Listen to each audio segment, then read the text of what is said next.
the medical facility. Yeah, yeah. I couldn't come all day going to this.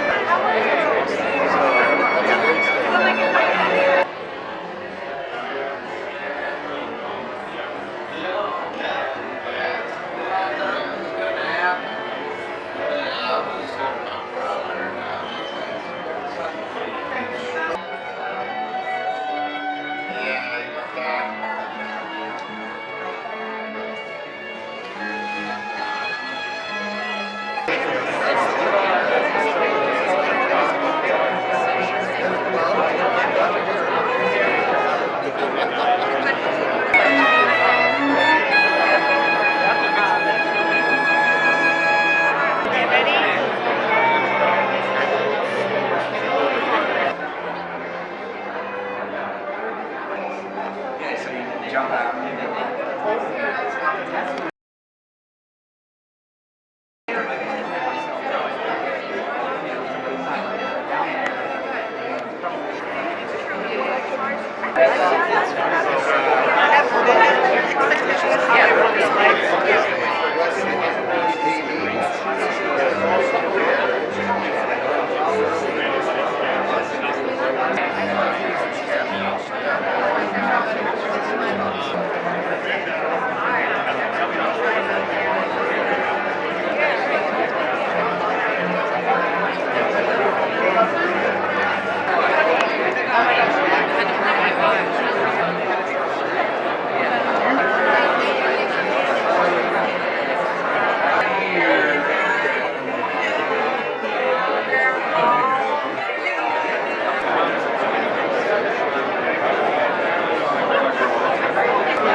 Rough crowd over here, and I just want to come over and say hello, shake the tree.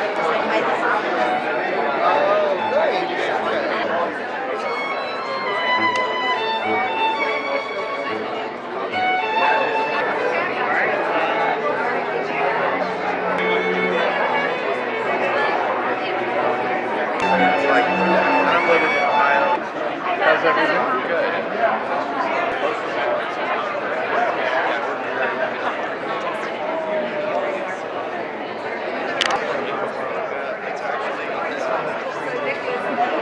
Are you okay? No, you could be the first in and the last to leave. If that's your way of being successful in life and in business, great. But you have to recognize that some other people may be doing it. So for our students, just setting the stage that this is going to be hard and that there are setbacks, but that it's a worthy goal. And so just preparing them that the struggle is real and they are going to experience that. And then the second thing. But at the end of the day, you know, whatever, that keeps you awake. It's the thing you're ultimately accountable for, whatever their output is, whatever patient outcomes they produce. But like all these things, you know, it makes a great slide. Role and their responsibility But that way they're 100% in tune with what the customer's seeing, and we have a 360 view of the customer to better personalize services and understand, bring in their history, what happened last time, and just continue to build on that. So I think just creating that relationship with the customer and with private practicing doctors on our board of directors. One of the things I love to do in my role is engage with doctors and hear their feedback, because truly it is what shapes our company. Simply put, we couldn't do the things that we do at VSP if we didn't have play. We have an opportunity to create environments where resilience is not only expected, but where we're able to create safe spaces for people to try things that are new. Pivot from that stand. So being a new business owner, I had a thought of how Look would go and how my every weekday morning and on Saturdays.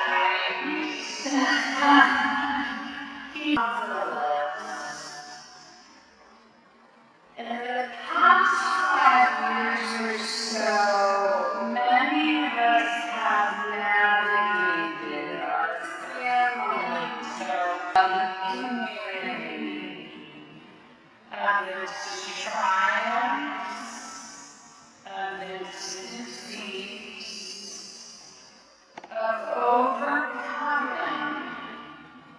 and yes, of its resiliency. I'm building your resiliency toolbox. Lessons learned from your world. What does it look like, personally, professionally speaking? Go ahead, take 30 seconds with somebody sitting next to you. Everybody, please begin. Fact is the variable for time. That is truly the unknown. And by the way, if this were the ROR, the return on resilience, is what you see on the screen, isn't one thing. So you can imagine, it's holistic, it's mental, it's emotional. Very first Rocky movie, I saw it with my dad in the theater. We didn't have a lot of money. We went to the movies, it was a big deal. I remember being... If she just lets them run and run and run and run and run and run, they can never win the race as a team. Why is that? Very long. Very long, yeah. It's more than 1,000 miles. Check it out. She loves these dogs. She knows these dogs. These dogs are made to run. Part of our calling in life. And yet people are not doing well on our watch. That's a problem.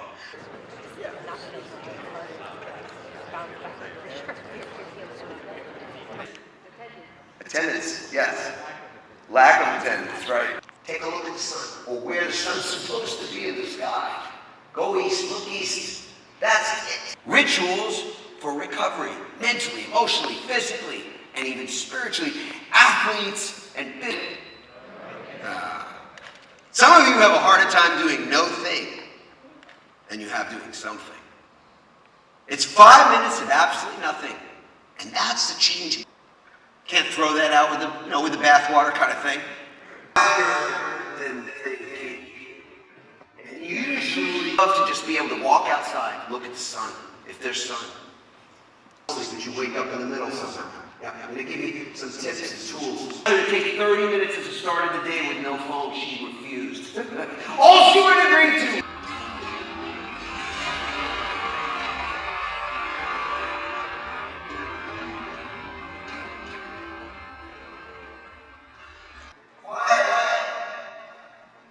Observation. What we can do to be able to think better. Meaningful recovery is personal. You'll start to realize that. South Shore, New York, Long Island, Atlantic Ocean, rip currents. We lost that guy that day. A phrase, from my old man. I remember he said, emergency equipment ready. And then the heavy darkness to the capability. I started to feel like part of my motivation, but too, and not that it makes you a megalomaniac, but I just want, But it was about this point of the race, I had to have a good old look in the mirror and go, that's the deal you've made. You, it's about your teams, it's about operationalizing resilience. We're going to get to that too. But it starts with you. I want to close with Imagine her, right? We were so sad for him. He was completely out of him. This has been a dream for him. We're entering some challenging times today as a business owner in any conditions, but having a new business, some of these decisions can feel daunting and challenging. Thank you, Dr. Stewart. Dr. Campbell, please elaborate. Yes, sir. So my name is Dr. My day to play golf, and so I asked my wife if she thought I would enjoy that, and she said no. So I decided I should go work somewhere on Wednesdays. So I became a From, let's say corporate marketing world, Fortune 500 companies, to a small startup. In time when I moved over, and now Optics has now grown to 345 stores. very challenging environment, as you might expect, but I've always considered myself somewhat of a mediator, and I enjoyed what I would say engaging the ophthalmologist residents to talk to them and maybe make sure before they get brainwashed into thinking that optometry is not a integral part of the eye care industry. So we're going to start with a few questions for our panelists and Dr. Stewart. 1 to 2 years. What do you think are the 3 biggest operational or market challenges you're on core theme? And I think that's a real big piece to resiliency is getting that team. And it keeps coming back to our teams and our staffs and our doctors. Thank you for a wonderful opportunity to host these fine folks. I'd love to sit and Operational capability to sail the boat without me. And it was my whole body of work for the first half of the race was to get them to that point. They could sail the boat on their own. They don't need me operationally. And we'd largely got there. But, it had come at a cost, I realized. I mean, a lot of you can relate to this. As I gave them more empowerment and more control, and they had a way of creatively self-justifying when you make a mistake or a decision that doesn't work, will become their incentive to want to creatively self-justify when things don't work so well. And yeah, so we ended up with this kind of culture, without like, well done for coming with us. So we start the race, riding down the Yellow Sea, down before the southern tip of Japan, and we'll turn left and head out to the expanse of the Pacific. And I should say at this point about the USPs that my team had in this marketplace, if you like, on 10 notes. So again.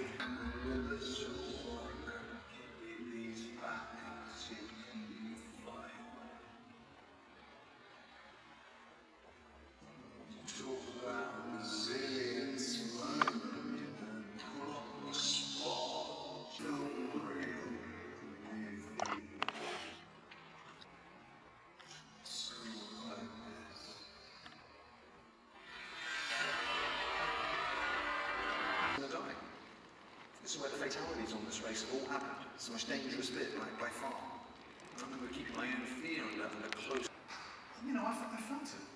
I related to what Adam, was saying before about, the panic attacks I had. It wasn't quite there, but, I'd started to have these weird shakes, and I'd stopped eating, and I couldn't sleep, and the physical manifestations of this. Because the next stage of this race was going to be the most dangerous of all. Crossing the North Pacific Ocean.